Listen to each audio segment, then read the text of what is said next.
السلام عليكم ومرحبا بكم في وصفة جديدة من وصفات هندوشا. اليوم غادي نشوفوا بريوش لذيذ جدا ورائع مثل القطن بوصفة يعني مضبوطة وأيضا بالحليب المحمر لأول مرة. كيعطي مذاق رائع. كان سبق لي وحضرت معكم كيكة بالحليب المحمر اللي نالت إعجاب الكثير منكم، فغادي تلقاوها على الشاشة.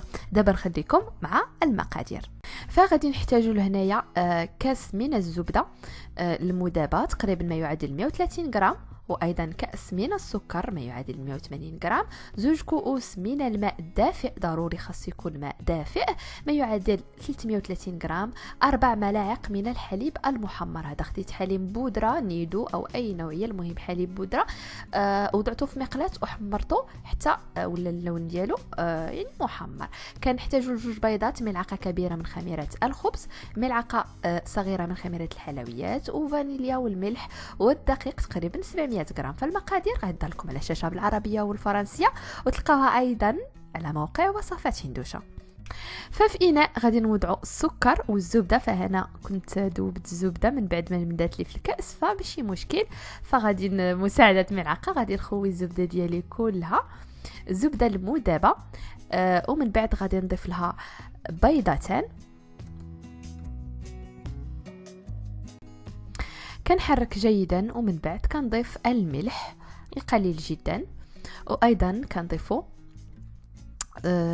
سكر فانيليا ملعقه صغيره، و4 ملاعق من الحليب المحمر. غادي تسالوني النوعيه، فيمكن لكم بطبيعه الحال تستعملوا حليب نيدو. فبالنسبه للبنات اللي يشوفوا الحليب محمر حبيبات، لان هنايا هكذا كنشريو حبيبات. فكيف شفتوا معايا ضفت خميره الخبز وخميره الحلوى والماء، كنحرك جيدا وكنضيف الدقيق الابيض. فانا هنا عندي 650 غرام، ومن بعد غادي نضيف 50 غرام. كيف دائما فكنضيفوا الدقيق بالتدريج، يعني الدقيق غتكون ما بين 650 حتى 700 غرام على حسب نوعيه الدقيق. مهم العجينه غادي تكون كتلصق في اليدين كيف غادي تشوفوا معايا في الاخير.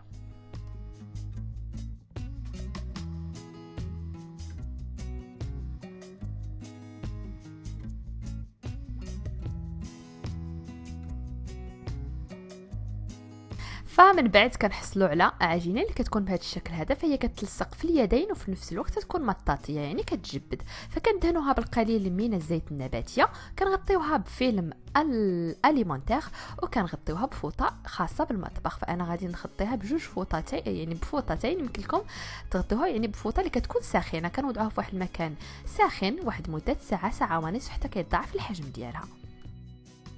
فمن بعد ما كتخمر لينا، فضروري اننا ندهنوا دائما الايدي ديالنا بالزيت النباتيه. كنخرج منها الهواء كيف غادي تشوفوا معايا.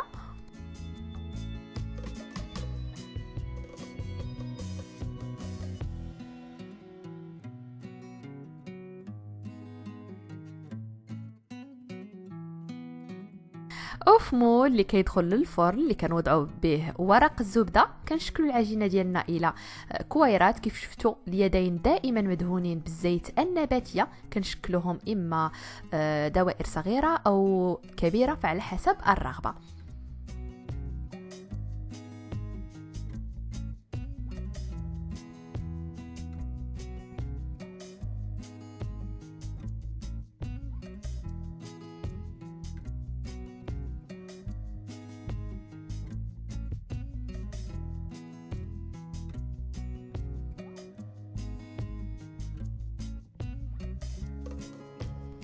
ومن بعد كنغطيوه بفيلم اليمونتير، وكنغطيوه بواحد فوطه كتكون رقيقه، ما كنوضعوش عليه شي حاجه ثقيله باش ما كينزلنيناش منين يخمر. واحد مده 30 دقيقه، المهم حتى كيتضاعف الحجم ديالو. كيف شفتوا معايا من بعد ما ضاعف الحجم ديالو، غادي ناخذ اصفر بيضه مع القليل جدا من الحليب، كندهن لهم الوجه. ففي هذا الاثناء غادي نكون شعلت الفرن اللي كيكون سخن على 225 درجه.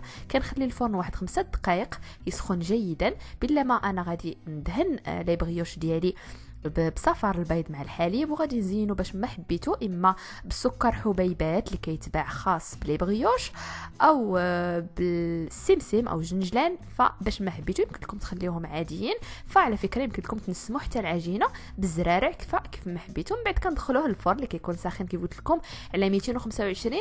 كندخلوا البريوش ديالنا كنخليوه دائما على درجه 225، كتكون النار قريبه على يعني من التحت كتكون قريبه النار. كنخليوه واحد 5 دقائق ولا 7 دقائق حتى كيتنفخ، وكنزلوا الحراره ل 200 درجه ولا 180 درجه على حسب نوعيه الفرن ديالكم حتى كيطيب من الداخل وكيجي رطب وزوين. دائما المعجنات او اي حاجه اللي كتكون فيها الخميره الخبز ضروري في الاول الفرن كيكون ساخن باش حتى كتطلع لينا وكتنفخ، ويمكننا من بعد 10 دقائق او 8 دقائق نزلوا درجه حراره الفرن.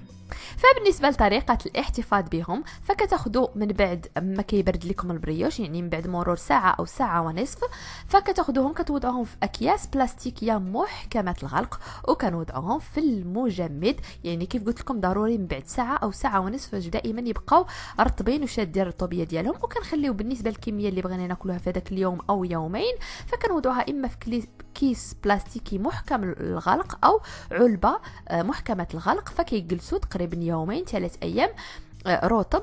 اما الى اكثر من هذا فمن الاحسن توضعوهم في المجمد. ملي كتبغيو تاكلوهم كتحيدوهم ساعه ساعتين، ولا كنتو زربانين ففي مقلاة كتذوبوهم او في الميكروويف اللي حنا ما كنصحوش به. فالمهم على حسب الرغبه، فكيبقى دائما زوين صراحه، كيجي رائع. والبريوش بالزبده كيجي لذيذ جدا. فكنتمنى الوصفه ديال اليوم تكون نالت اعجابكم. كيف دائما ما تنساوش خلوها لايك وبارطاج عبر مواقعكم الاجتماعيه والاشتراك في القناه، وما تنساوش تفعيل الجرس باش توصلوا بكل جديد الوصفات. وبصحة وراحة ونهاركم مبروك.